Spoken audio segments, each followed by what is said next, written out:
What's up guys, super quick video on how to change out your E92 turn signals. Basically if your BMW has a turn signal in this kind of shape, it applies to you. My current one looks like this.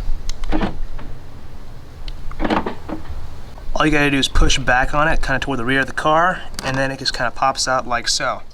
As you can probably tell, these are already aftermarket, they're already LEDs, but I'm kind of upgrading to a newer version that are sequential, unlike these. So right now these just kind of blink, and I mean they look better than the stock ones in my opinion, but these ones I bought from Colorado, N5X, and they're actually sequential. I'll show you guys what they look like in a minute. Here you can see they look more or less the same, if not exactly the same from the outside, without being lit up as the current ones I have here from eBay.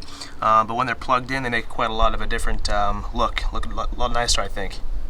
In the case of LEDs, you may not know which one's positive or negative, so just plug them in both ways to make sure you're getting it to work by pressing the button on your key, obviously, before you actually put it back all together. So now to put it back in, just kind of tuck the wires away. Pretty simple, honestly, just whatever kind of works. And then to fit this in, you want to make sure that gasket is properly in between the light and the car.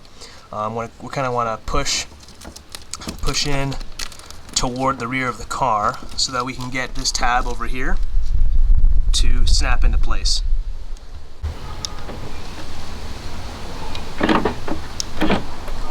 And there we have it. That's it for this video. Hope it helped you out.